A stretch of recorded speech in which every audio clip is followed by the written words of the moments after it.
Recentemente eu trouxe na comunidade a ideia de trazer uma série de vídeos sobre a trilogia de filmes do Homem-Aranha, do Sam Raimi, ou trilogia do Tobey Maguire.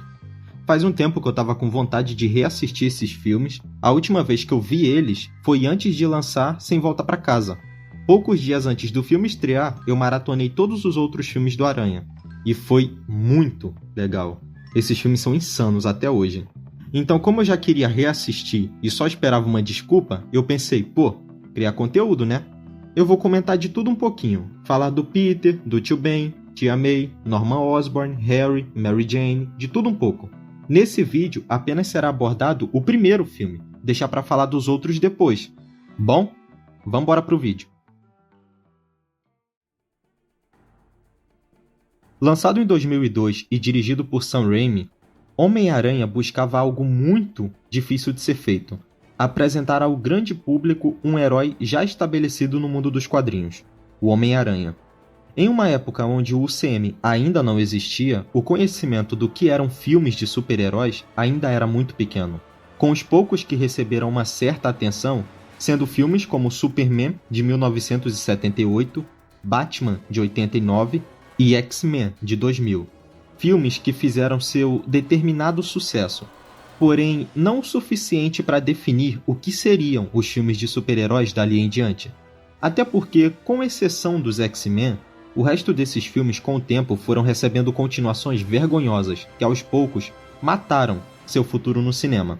Existindo casos em que houve recuperação, como foi o caso do Batman, que após ficar por anos no limbo de filmes horríveis, em 2005, Christopher Nolan revitalizou o Cruzado Encapuzado, fazendo com que o herói voltasse a receber a atenção do público. Porém, não foi o mesmo que veio a acontecer com o Superman, por exemplo, que até hoje se encontra nesse limbo, onde mesmo nos dias de hoje, se qualquer fã do personagem for perguntado qual o melhor filme, a chance dele responder que ainda é o de 78 é absurda. Então, são filmes que aos poucos foram se perdendo. Alguns viraram franquias longas, como foi o caso dos X-Men, com filmes ruins e filmes bons. Outros tiveram um filme muito bom e a partir do segundo já começou a cair em diante, como foi o caso do Superman. Seguindo por um caminho diferente dos citados, Homem-Aranha conquistou o coração das pessoas com filmes que ensinavam de verdade o que é o verdadeiro heroísmo. E também que com grandes poderes vem grandes responsabilidades. Mas será que esse filme ainda se mantém tão bom como na época em que foi lançado? Bom, vamos descobrir. O filme começa, logicamente, de sua abertura. E por mais que pareça idiota, isso é muito especial, cara. Hoje em dia não vemos mais essas aberturas de 3 a 5 minutos super criativas. Mas nessa época, todo filme de super-herói tinha sua abertura própria, e isso era muito maneiro. A maneira que as teias vão se entrelaçando, juntando as letras e formando os nomes, muito legal. Só aqui o filme já me ganha. Eu adoro esses pequenos detalhes que vão compondo a obra como um todo. Saindo da abertura, o filme começa com uma narração em off desse Peter Parker se apresentando, falando sobre como a vida dele não é fácil, sobre situações que ele passa no dia a dia e principalmente falando sobre como ele ama, desde garoto, Mary Jane Watson. Essa cena, além de ser muito boa, já serve para nos mostrar situações peculiares da vida do Peter, como o bullying, o fato dele gostar de uma garota que já tem namorado e até esse merda aqui, ficar zoando com ele também, maldito. Após isso, temos a cena da visita ao laboratório. Os amigos do Flash enchem o saco do Peter e do Harry. Inclusive, o Flash desse filme é um saco de merda. Aliás, de todos os Homens-Aranhas do cinema, o único que não tem um Flash merda é o Andrew. Aquele ali, é maravilhoso. Uma coisa que eu esqueci de mencionar, mas que vale a pena falar, é que o meu conhecimento sobre o Homem-Aranha dos quadrinhos não é muito grande não. Eu apenas li algumas minisséries, alguns pequenos arcos e histórias solos, como Homem-Aranha Azul, A Última Caçada de Kraven, O Garoto que Colecionava Homem-Aranha, algumas coisinhas assim. Até por isso, eu não tenho o conhecimento do que seria uma grande adaptação do Peter Parker para o cinema. Tanto que o Peter do Tobey Maguire é facilmente, dos que eu vi, nas animações, nas poucas HQs que eu li e nos filmes, ele é o meu favorito com certa distância. Ah, Leandro, mas nas HQs... Não li, irmão. Não li. Paciência. Vale dizer também que por algum motivo eu li toda a saga do Homem-Aranha Superior. Não gostei, achei uma merda, não me perguntem como eu terminei ela. Não sei. Eu não sei como eu não dropei na metade. Simplesmente cheguei até o final. E percebi que foi uma perda de tempo. Agora retomando do filme, no laboratório, Peter é picado por uma aranha geneticamente modificada, que escapou da gaiolinha, por culpa desses cientistas absurdamente irresponsáveis. Ele chega em casa passando mal, e no dia seguinte, ao invés de ter a mão gangrenada, ele ganha o shape, e você aí comendo 15 quilos de batata doce e frango todo dia. Ele vai para a escola sem tomar café da manhã, perde o ônibus de novo, mas como é responsável esse menino? Enquanto isso, o Norman, no laboratório, decide testar a fórmula do super soldado disfuncional que ele criou, e fica doidinho da cabeça, rouba o planador e o traje, e mete o pé dali. No colégio, Peter, sentindo os efeitos do sentido aranha, salva Mary Jane de escorregar, e acaba arranjando briga com o Flash, mas tudo termina legal e ele sai dali tranquilo também. Corre para um beco e começa a perceber melhor os efeitos da picada da aranha no corpo dele. E aqui temos a primeira escalada do Peter na parede, que é um momento que marca, né? Não tem como, eu assisto esses filmes desde moleque e eram esses tipos de cena que me deixavam preso, vidrado na televisão. Ele correndo e pulando de prédio em prédio, aprendendo a soltar teia. Tá maluco, filho. Muito bom. Chegando tarde em casa, Peter decepciona o tio Ben, pra variar, e vai jogar o lixo fora. Flagra uma discussão da Mary Jane com o padrasto dela, pelo menos eu acho que é o padrasto, e ela sai pela porta dos fundos e encontra o Peter. Eles conversam e... Pô, é muito legal, cara. É nesses pequenos momentos que esse filme pega a gente, tá ligado? O Peter é uma pessoa incrível, e vendo que a Mary Jane tá mal, ele aos poucos vai falando com ela e fazendo ela se sentir bem. É muito legal. Tipo, a Mary Jane sai de casa chorando e termina de conversar com o Peter sorrindo pra caramba, em uma conversa de uns 2 minutos, bem rápida. São especificamente esses momentos que me ganham no filme. Não só nesse filme, na verdade, mas na trilogia como um todo. O Flash aparece de carro novo e busca a Mary Jane. Peter, vendo que o cara tem um senhor carrão, ele decide juntar uma grana para comprar um para ele também, já que ele também quer impressionar a garota que ele gosta. Então ele decide participar de umas lutas amadoras para arrecadar dinheiro. E é nesse momento que ele cria toda a concepção do que será o traje dele, que é muito maneiro. Peter usa uma ida à biblioteca como desculpa para, na verdade, ir à luta. Só que o tio Ben se oferece para levá-lo e ele acaba tendo de aceitar, né? Mas na verdade o que o tio Ben queria era um tempo para conversar com o Peter sobre esses recentes acontecimentos da vida dele. Se meter em brigas no colégio, chegar atrasado em casa e deixar de cumprir suas obrigações. Peter acaba sendo ríspido e grosseiro com o tio Ben em suas respostas e sai do carro sem se desculpar, e isso é muito importante. Peter vence a luta, porém não recebe o valor que foi prometido. Então ele sai da sala e vai ao elevador. No momento em que ele pede o elevador, um assaltante sai correndo em sua direção, após roubar o escritório do homem que acabou de enganar Peter. Ele grita para Peter deter o marginal, porém Peter não o faz e deixa o homem sair impune. Solta a melhor frase da história do cinema e vai embora. E quem disse que isso é problema meu? Saindo do prédio, Peter vê um mutirão de pessoas reunidas e, chegando perto, ele percebe que uma pessoa acabou de ser baleada. Chegando mais perto, ele percebe que foi o tio Ben. Ele conversa com ele enquanto espera os médicos, porém é tarde e tio Ben morre nos braços de Peter, que chora sua perda. Porém, junto à tristeza vem a raiva e Peter decide ir atrás do bandido que fez isso, e ele o encontra. Olha no seu rosto e percebe que o homem que matou seu tio foi o mesmo que ele havia deixado escapar minutos atrás. Peter pôde impedi-lo, mas não o fez, e agora é acometido pelo arrependimento. Logo, chega a formatura, e Peter precisa arrumar um emprego para ajudar a tia May com as contas da casa, e ao mesmo tempo pagar sua faculdade. E é nesse momento que ele tem o impulso de dar forma ao seu traje, e finalmente começa a ajudar as pessoas como Homem-Aranha.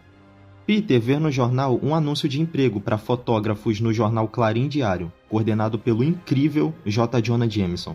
Peter decide tentar essa vaga e arranja um emprego como fotógrafo freelancer, tirando fotos do Homem-Aranha para as manchetes. Algumas coisas vão acontecendo, o Norman é demitido de sua própria empresa e solta a segunda melhor frase da história do cinema. Sabem o quanto eu me sacrifiquei? Depois disso, ele, como Duende Verde, vai em um evento para matar essas pessoas do conselho que o demitiram. Eu não me lembro bem o motivo desse evento tá rolando, esqueci, foi mal. Lá tem o primeiro confronto entre o Duende Verde e o Homem-Aranha. A vida da Mary Jane fica em risco. O Duende foge e o Homem-Aranha a salva. E essa vai ser a primeira de muitas vezes que ele vai salvar ela. A gente ainda tá no primeiro filme, mas quando a gente estiver lá no terceiro e o Peter estiver salvando ela pela 50ª vez, vocês vão ver o quanto eu vou estar puto com essa porra. Depois disso, tem uma cena foda do Norman enlouquecendo na frente do espelho, conversando com o Duende Verde. Eu gosto muito de como esse filme constrói o seu vilão. Não são poucas as cenas do Norman conversando com o Duende. São cenas importantes e essa do espelho é muito boa. William Dafoe destrói nesse tipo de cena. Inclusive, esse filme é dirigido pelo Sam Raimi e essa cena é muito Evil Dead. É muito Ash conversando com o próprio reflexo no espelho. O Duende ataca o Clarim Diário, atrás de descobrir onde está Peter Parker. Porém, o Jameson, que é um Shed, não dá ao Duende o paradeiro do Peter. O Homem-Aranha aparece no Clarim, salva o Jameson de tomar uma coça do Duende, só que o Duende põe ele para dormir com um gás sonífero.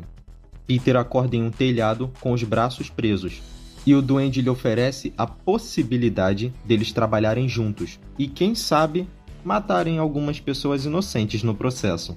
Propõe isso a ele e depois vai embora dali.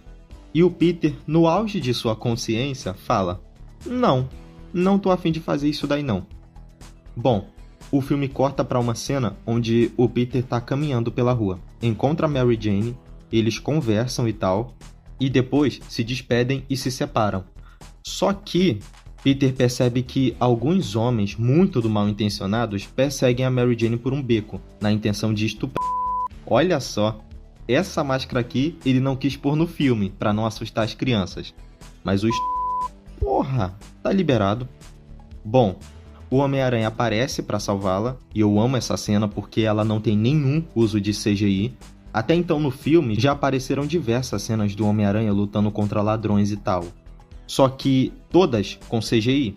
E essa, que eu me lembre, é a primeira que não tem nenhum CGI. E se segue depois dessa luta a cena de beijo mais famosa do cinema. A Mary Jane beija o Homem-Aranha para agradecer por ele ter salvo a vida dela. Eu acho legal que o Peter só confiou que ela ia deixar a máscara até a metade do rosto, nem desconfiou que ela poderia meter o louco e puxar a máscara de uma vez. Vai que, né? Depois disso, tem mais algumas cenas dele salvando algumas pessoas de um incêndio e enfrentando o Duende de novo. Depois, a cena do almoço de Dia de Ação de Graças, e a Mary Jane tá tão linda nessa cena, cara.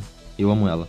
Eles se reúnem à mesa, Tia May percebe um corte no braço de Peter, Norma pergunta o que foi isso, Peter diz que saiu com um garoto de programa, Norma entra em choque e sai dali depressa.